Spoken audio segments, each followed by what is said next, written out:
The views, thoughts, and opinions expressed in the podcast belong solely to the hosts and not the host's past, present, or future employers.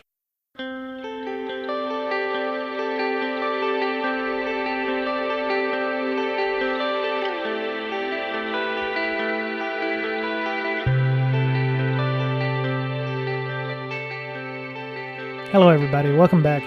It's Brian for Breaking Down Security. This week is our second part of our discussion with Alyssa Miller and April Wright on IoT security. This week is a discussion of IoT ecosystems and standards and things that, for those of you who do IoT hacking, probably is not very exciting. But for a lot of us who have to deal with security from a blue team side or from a management side, or, why is products management thinking the way they're thinking? A lot of, what they're trying to do is to be competitive and to try to gain acceptance. So, they may make kind of, leeway for certain types of devices or certain companies because of the clout that they have. This gave rise, obviously to where, not everybody's playing in the same playing field. And that causes additional issues where you've got some devices that may do one thing and another device that may not do anything. So, we talk about standards being what they are because they level the playing field. They take out a lot of competition potentially, but they also make sure that it's easier to secure across the whole network. It's funny, the Olympics are on in Beijing right now.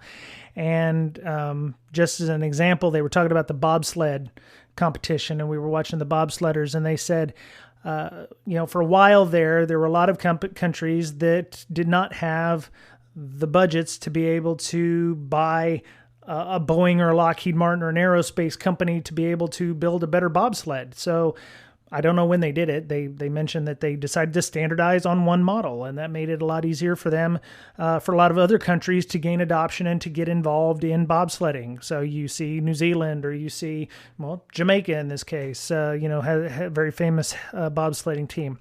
But it's the standardization that actually helped make a better environment for them. So, what we talk about this week is those ecosystems out there and why standards are important, why maintaining a standard level of security and privacy across your environment is good, and, what you should be thinking about if you're working in environments or ecosystems that maybe aren't keeping the same standards for everybody or treats, one type of device differently from another. So, hope you gain some insight into that and enjoy our interview. So hope you have a great week. And here's part two. Right. Yeah. So one of the other things that went in my research here for the show, and there's a lot of stuff on here. I'll probably have to get rid of some of the questions because it won't make a lot of sense in this context, but there's the rise of IoT ecosystems, and, we're thinking of things like tracking your dog and stuff, but there are a number of IoT podcasts out there. If you want to actually, stay abreast of IoT related items, there's a weekly podcast or two out there that just talk about IoT systems. And there's a number of things out there, like Epson is coming out with a print IoT ecosystem. There are open source ecosystem platforms where you can put those out. One of them, the best well-known I think I saw on that one, was Arduino. Arduino has an IoT open source platform. All of these various IoT platforms, and I think Amazon, of course, just came out with Sidewalk, which, as I heard, blew up the internet. Twitter's pretty good. With all of these competing platforms and need to get to market, and all these devices are going to be connecting to multiple places, what should we have in the way of standards? It seems like there should be some standards on how devices should work. AirTags should beacon out on any phone platform, or whatever, if Google comes out with an IoT device, everything should work along the same lines in terms of notifying people if they're in range. I mean, so just to open it up to everybody, what are some of the things that should be standardized across IoT devices? And, keeping in mind things like CPU and processor power and lifetime of battery and stuff. But I mean, there must be a handful of things that we could put on these devices to make them safer for people, if they're not being used correctly. So the reason that question is hard to answer is because the technology is constantly evolving, and it's hard to really plan for what that technology is going to be to say, here's the standard for it, right? I mean, these BLE trackers that everybody, we're talking about today, like, a couple of years ago, that wasn't really a thing that we would have thought about we need a standard for. You don't know you need a standard until something's created. So I think you have to elevate it a bit, but I'm going to go back to what I was saying before. My personal opinion is if there was any one standard I was going to call for, it would, and I'm not, as somebody who works in a hugely regulated industry, believe me calling for regulations is not, something that happens very often. But if I was going to pick one thing, it would be the requirement to have that form of threat model. I don't, some standard, process or something that needs to be followed with standard communication out to consumers, where consumers know how they can find that information out. Because I don't know many companies are going to do that voluntarily. But if they all know each other's doing it, suddenly now it's not that concern to their marketing. In fact, now reducing that threat model could become actually, a competitive advantage. Wouldn't that be nice? So that would be the one thing I'd be hoping for. Yeah. April? At this point, I would just be happy. I'm just going to be pragmatic about it. Like, yeah, I mean, that would be awesome. I would be happy if the IoT devices and ecosystems were just maybe use, I like the ecosystem idea, and maybe this will pair well with it, but I like the ecosystem idea because it's got a centralized set of libraries that you can use when you're developing IoT applications and firmwares and things like that. I like the idea of having a centralized code base of tried and true, updated in one place instead of 100, and this goes back to Log4j. Updated in one library, and it cascades to 1 million devices. Like, how great would that be? Just one change. So, of course, so you want to be really careful with integrity of that code as well. But right, yeah, you want to know an SDK one SDK that everybody uses. It's so much easier, and it makes it so that the IoT developers don't have to anything that we can make it so that they don't have to think about security, so that they just do it and it's secure, and they don't have to worry about it. They don't have to pay extra for security. They don't have to. It's all just there. That would be ideal. I think that's the closest to ideal we can ever get. Yeah, and that some of the reasons I brought up the open source stuff is we're quickly going to move into where we're going to have Log4j on IoT devices, or we're going to have, the next, massive dependency in an SDK that, a company will send out their SDK. The third party will be, using, version 1, and we're, the latest version is 3.5. They've been mandated to use the latest versions, but, what's the company going to do, especially from a third party provider? Because all of these companies are going to want to integrate with third parties. So, your Googles are going to want, Samsung's going to give them $100 million and, the check clears. So here's the SDK, go with God. And then Samsung's going to be like, well, we don't want to implement these security things. And then Google's going to be like, yeah, we're not going to let you play in our network. And then they're like, well, we already have 100 million devices on your network. So tell your customers that they're going to be impacted by this. There's definitely an image problem here where I think a lot of these big organizations with these ecosystems are not going to be able to enforce security on the end devices. So their ecosystem is going to get polluted fairly quickly because the third parties are going to call the bluff of the Amazons or the Microsofts or the Googles of the world and say, no, you can't be on our ecosystem. And Samsung will be like, we already paid you. So yeah, we're going to be on it. So I worry about the ability for ecosystem creators to enforce security on the end devices? Yeah, I'm sitting here laughing because I'm just thinking there's a whole lot of people in healthcare devices right now saying, hey, welcome to our world for the last 10 years. Because that's a problem, right? I mean, how many open source devices are out there with open source software on them that updates come, but they don't get updated because it's a pacemaker in somebody's chest, for God's sake. Now we're getting better, right? I mean, now there are over-the-air updates for pacemakers, but even that's been kind of a bit of a shit show, as they've sort of evolved that. I can think back to our old friend, God rest his soul, Barnaby Jack, and a lot of the stuff that he was finding, 10 years ago. We've come a long way, but I mean that is the challenge when we're talking IoT. Whether it's medical device or anything else, we're talking about physical things that you're not necessarily going to have access to be able to update them. And that makes for a very significant challenge.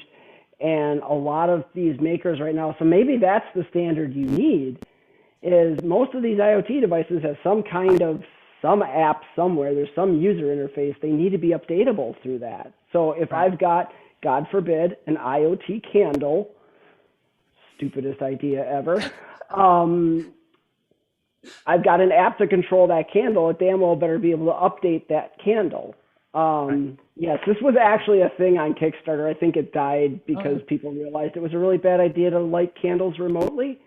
But yeah, I mean, and I'm not picking on the candle people. It was kind of a neat idea. But, I will. Yeah, no open flames. Yeah.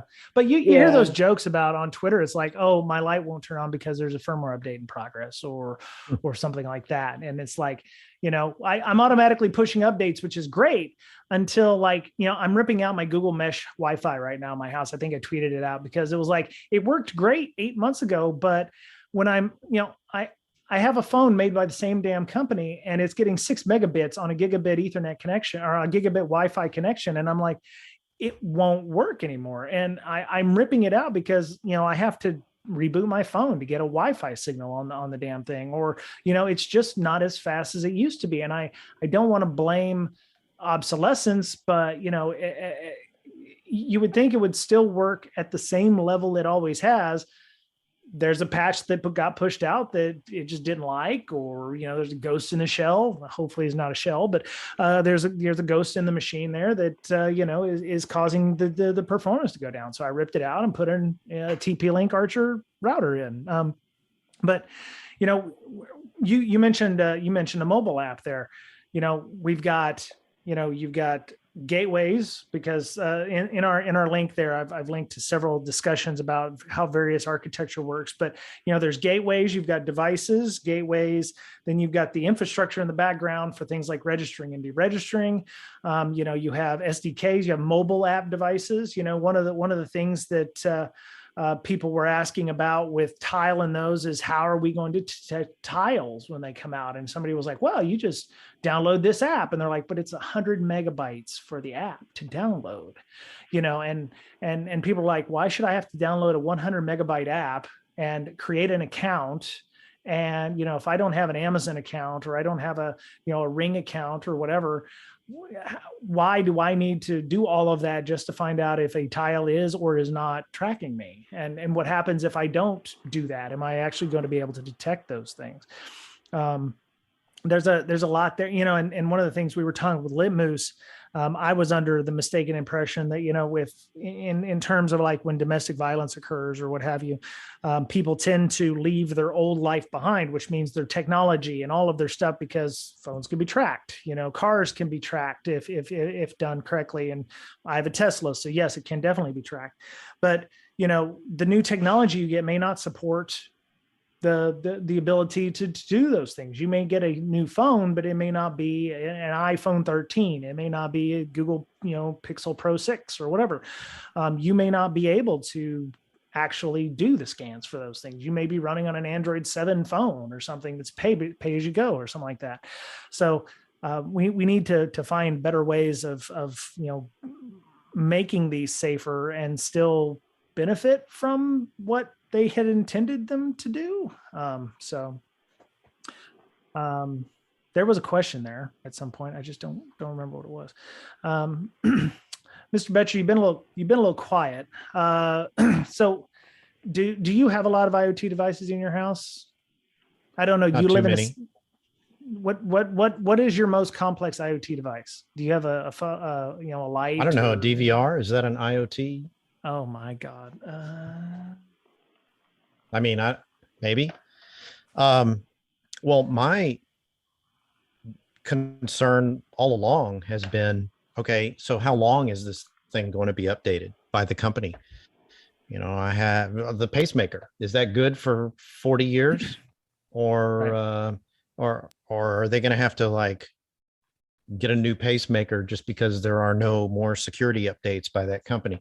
When I had a phone, it no longer got security updates after a time, or any updates Right. for that matter. Right. It was still perfectly usable, but you know, how long could I go without an update?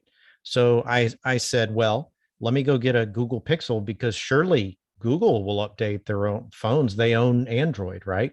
So I got a Google Pixel, whatever, maybe it was the first version or a second version, Google Pixel 2. And all of a sudden, a few months ago, they said, okay, we're not updating this anymore. So that Right. was 2 years. a surprise to me. Yeah. Um, Yeah. The Pixel 6 is the first one that has long-term, like I think they said 5 years for updates on the Pixel 6, but yeah, Pixel 5s after 2 years, you're not going to get updates anymore. Which is kind of sad. And I mean, that is pretty much planned obsolescence. No more security updates after, Yeah. X number of years. I mean, that's almost worse than what Apple did when their first few phones came out. They would stealthily make it slower and slower until you just couldn't stand it anymore, and you'd buy a new one. That's true. That's true. Well, I mean, for AirTags, like April's got there, I mean, as long as you keep putting new batteries in it, it'll work.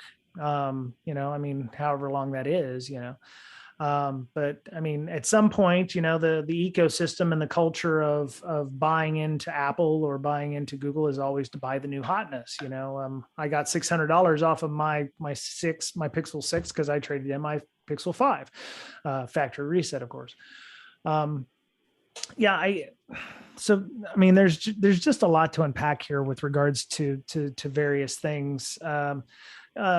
April, you've dealt with a lot of privacy issues. What kind of worries should people who use these IoT devices worry about with regards to data? I know that when Sidewalk came out and was announced in the white paper, which is in the show notes, the publicly accessible white paper came out, and people found out, well, it's opt out, so you're automatically signed up, woohoo.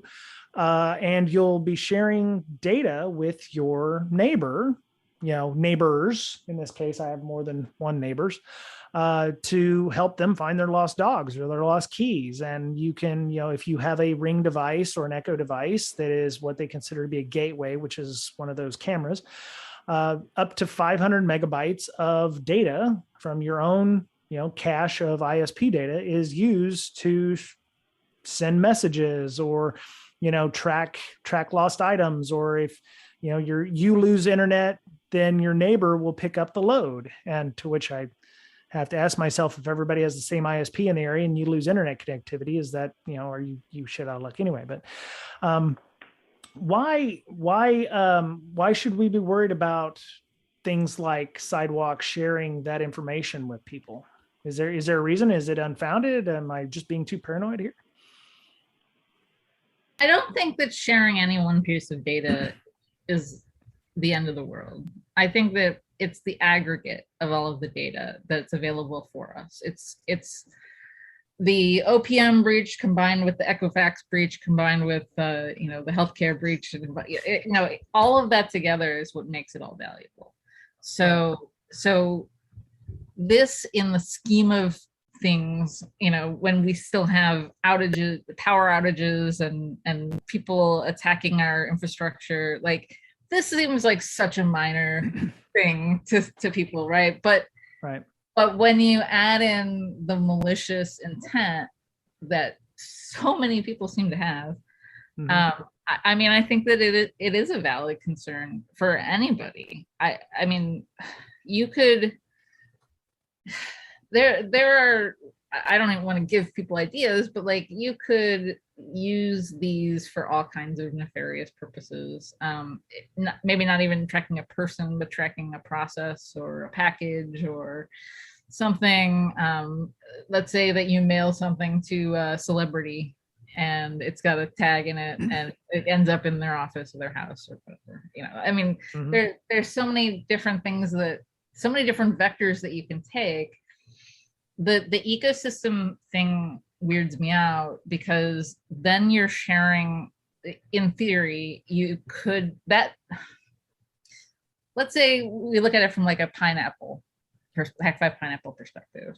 So let's say that I have a Ring device and that's acting as a gateway for other devices. If I were to intercept that traffic, could I see what other people are doing or sending, or like what would that look like? That would be something I'd be really interested in, because if you could set up a person in the middle with certificates to decrypt and recrypt, I mean, that would be, that's certainly a valid attack vector. And if you're getting stuff from, I mean, I live in a big city. I've never gotten alerts for other AirTags, but so I mean, I think it's tuned to some degree. Okay. It's just, I mean, it's such a slippery slope. And when we talk about privacy things, like, yeah, okay, these are cool and it's not that big of a deal, but the misuse cases, I think, is something that was not properly addressed. I think that we're seeing that. I think they're seeing that as well. Right. Alyssa, any thoughts there? I mean, I think the most dangerous part of the whole thing is just the general public's apathy toward the whole thing. Like, I mean, people don't care about their own privacy anymore, because how many times have you heard somebody just throw up their hands and say, yeah, they already know everything about me anyway? Or what do I care? There's nothing that they don't already know. Or, I mean, I've heard a million different things. And I think that's the scariest part, because you'll hear people get upset when they find out about the latest horrible thing that Facebook did with privacy, or, you see InfoSec get all up in arms about, something as hideous as the whole automatic opt-in to Sidewalk, which, by the way, I can't even find the Sidewalk setting in the Alexa app anymore, but that's another story.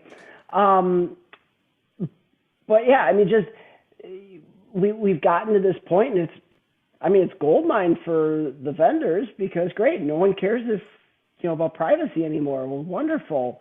I mean, Facebook proved that it doesn't matter, because you look at what happened back in 2018 with the Cambridge Analytica stuff. Facebook was riding high in this wave of consumer trust. They had like 78% consumer trust score. And then all of a sudden, Cambridge Analytica, their trust drops. But you know what didn't drop? Their user base. I mean, they saw some. There was some drop, but clearly not enough to impact them. I mean, they're now becoming Meta. Sorry, a little snarky, but but seriously, I mean, it didn't ruin them. So clearly people don't care. Right. Is it an image thing? Is it like, oh no, what is Amazon going to do with our data again? I mean, there's been numerous stories. I think one in the last couple of months from Apple. It was like, Apple cares about your privacy as long as you're not an employee. I think we mentioned that on one of the shows, is that where it's like, guy started working there. He was like, great, I'm working at Apple. It's dream job or whatever. And then they're like, yeah, we want access to your, personal, social media accounts or whatever. And, or, he was terminated and they said, don't wipe your machine. And he was like, well, I've got all my personal stuff on here, including home and mortgage stuff. And they're like, yeah, don't do that. And, is it an image problem? It's like, okay, Amazon's got this brand new thing, or Google's got this brand new thing. And you're like, okay, how can they use that for evil? It's ironic because, Google's do not be evil, but, that's sailed, but. That was Google before Alphabet. Right. Is it an image thing? Is it a, oh no, or is it just that us security people are so jaded because we've seen a ton of issues with this? And I'm remembering a couple of HushCons ago where there was a talk about cable tap, which is actually, I believe, Comcast put out with their home appliances a way for people to share that internet connectivity through what's called Xfinity Wi-Fi. And some security researchers found out that maybe the network segmentation between the public Wi-Fi access point and the personal Wi-Fi access points were not necessarily 100% isolated. There was a big, ugly hush job on that. There was potentially some VC money trying to be thrown around or what have you, but that research was squashed. And I believe if you look up cable tap, I don't know if it was actually recorded anywhere, but I did see that talk at HushCon. I believe it was also given at DEF CON or Black Hat. In some form or fashion, but it did cost somebody a job, I believe. But I think with those kinds of things where people are trying to build these networks, they don't, those are some things when they're architecting the environment that they don't necessarily think about. And then you end up with a cable tap where, somebody can connect to, which is why to this day, I still don't use the Comcast appliance that they have supplied everybody with. I bought my own surfboard modem. I guess that brings me to my last point before we go. As security professionals, if we work for companies that make this kind of stuff, should we be dog fooding this stuff? I mean, I don't own IoT devices. If I worked for Tesla, obviously I have a Tesla car, but if Google came out with something and I worked at Google, should I be dog fooding that stuff? Or am I wrong for not wanting to dog food that stuff? I would absolutely be dog fooding it if I worked for the company. Even companies themselves should be dog fooding their own stuff. And if they're not, they're silly. Right. I'm sure they do. Go ahead. I'm sorry. I'm laughing at the statement of working for a company on these products. Say you're working on Alexa and then not being willing to use the product. That's a pretty good indication right there that that's probably not something that's market worthy. Honestly though, it's why I use a lot of the stuff that I have in my home. I've exposed at this point that I do have an Alexa. And yeah, a lot of it is because I want to understand this stuff. I want to be able to tell my parents when they go out and buy one for themselves, how do they secure it, or how do I tell my sisters and how they secure their stuff. So, look at how many security researchers do that kind of thing. I think that is, but yeah, organizations should be too. Heck, Harley Davidson does it. You go work at Harley Davidson, they want you to buy a Harley. They give you huge discounts and everything else. A friend of mine works for the company that owns Weber Grills, and one of the first things they did was he got to go buy, they gave him a credit to go buy a Weber grill so he could use it and be able to speak about it. That's, that should absolutely be the part of any organization. Okay. Yep. That is a fair point. There are exceptions to that rule. If you don't have diabetes, but you work for a company like Dexcom, you're not going to be using the constant glucose monitoring thing. You could, but I don't know to what end that would be. But So as a security professional who works at those companies, what would be would you want to be trying to break it, or is it just like using it in normal fashion as a typical user would? Is there hacking that should be done? Should you be like, yes, I want to poke around inside of this? Or, if they give you homework, should you be, volunteering to, use those extra couple hours a week to do so? What's the level of effort here? There must be a bare minimum on this.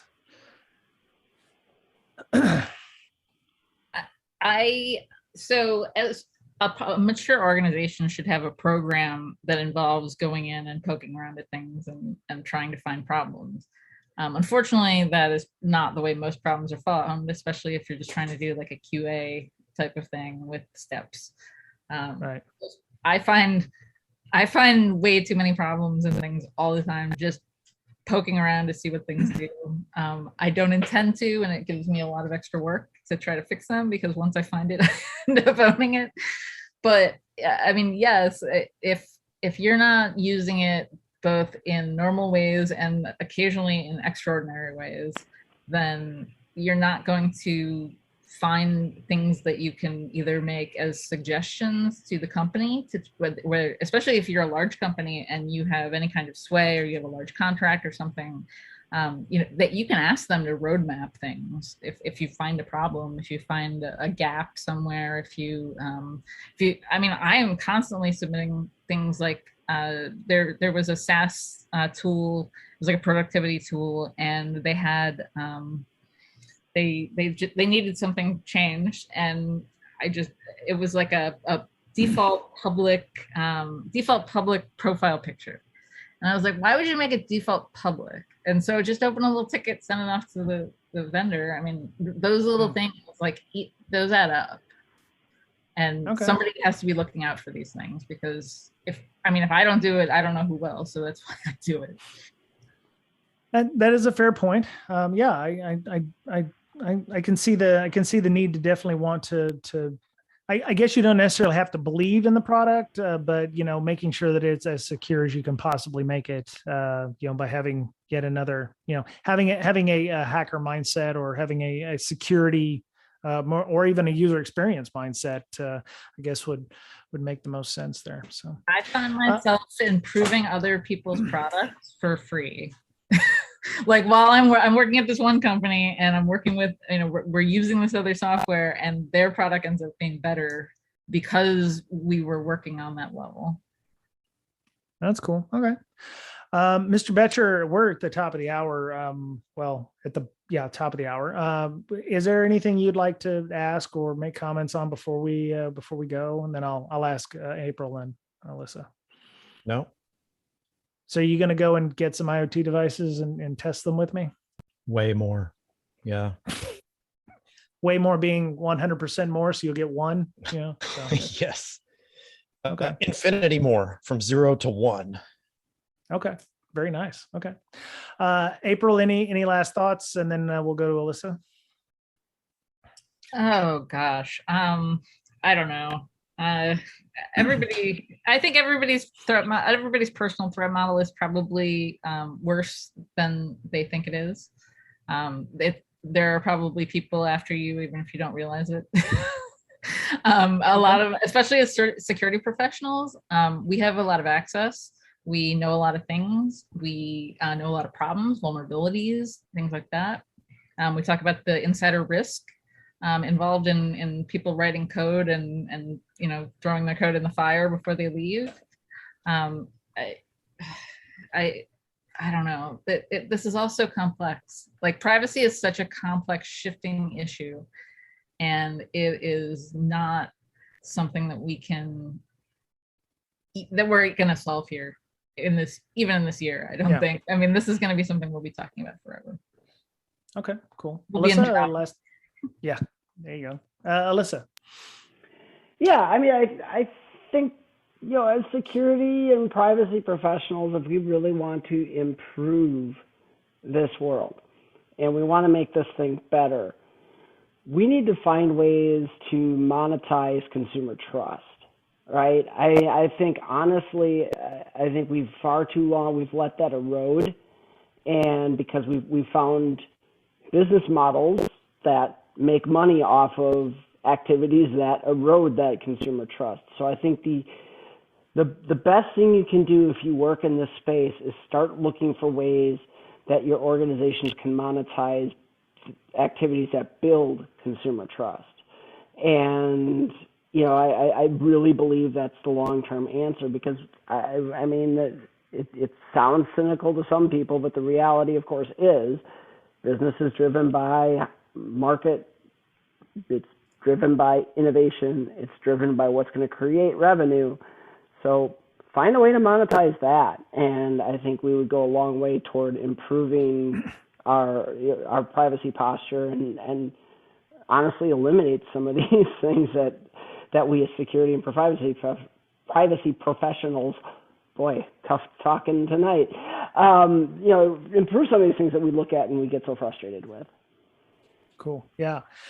That sounds like a whole nother show, how to, build trust or how to monetize that. I'm going to put that down. We will come back to you or next, sometime this year. I want to have you back on to talk about that, because it does sound like a lot of companies have that image issue, and that they need to figure out how to make it better.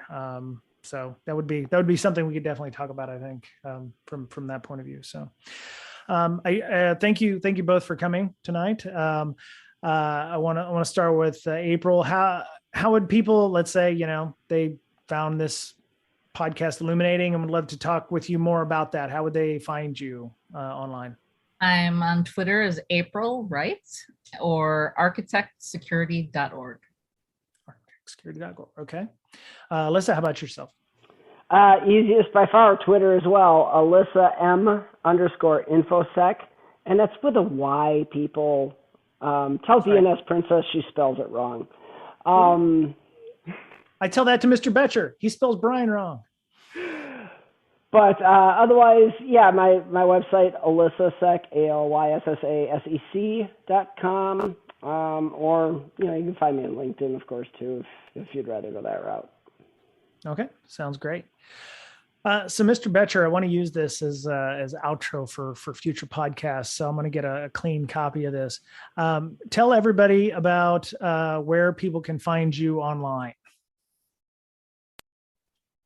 You can reach me at BetcherPwned on Twitter, BOETTCHERPWNED,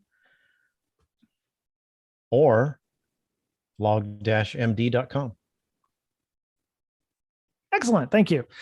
So what I'm going to do is I'm going to pull that out later and add it to, Miss Berlin will create one. Sorry, it's a little behind the scenes for y'all folks. All right. So, yeah, we're all over the place. Mr. Betcher is on Twitter. The podcast is on Twitter at Breaksec, BRAKESEC. You can follow me on Twitter as well, BRYANBRAKE, Brian Brake. InfoSister, you can find her at INFOSYSTIR, InfoSister. That's Miss Berlin.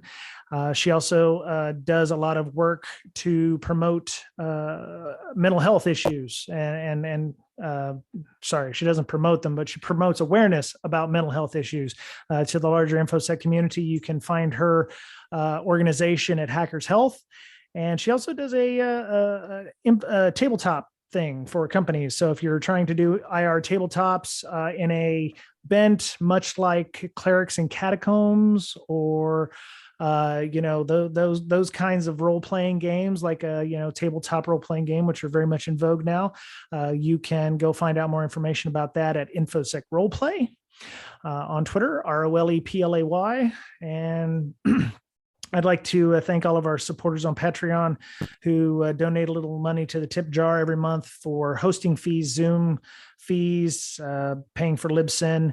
I just re-registered breakingsecurity.com and breakingsecurity.com, just in case somebody spells breaking security wrong. Got to make sure I don't get typo squatted or anything like that. So had to buy both domains. Yeah, keep an eye out on our website. We're going to be putting out some new content with a friend of ours. Her name's Wimry. We managed to, we were doing some stuff with PonySec a bit ago. Pony has kind of passed the torch in that respect, because we turned him from a house painter to a bug bounty hunter to a pen tester for an ISP. So that's, job well done for us, I think. But Wimry is getting into InfoSec and AppSec, and she's going to be creating some videos for us soon. And we're just creating the cards and trying to get some of that up. So she'll be going through like the Portswigger lessons and some of the advent calendars that came out just recently. And we'll be putting up some vignettes and stuff on our Breaksec YouTube page. So keep an eye out for that. All right. I think that was everything. So hope everyone, April, Alyssa, I know y'all were supposed to probably go to ShmooCon, and that got not canceled, but moved to a later date. So I hope people will be able to see you all at that very soon. Either of you, Alyssa, are you still doing your Friday parties? Yep, Fancy Fridays every week. So Okay. we are still out there doing our Friday night meetups, and Okay. apparently I look back on every week since April 2020. We have not missed That's a week awesome. yet. Knock on wood. That's awesome. Okay.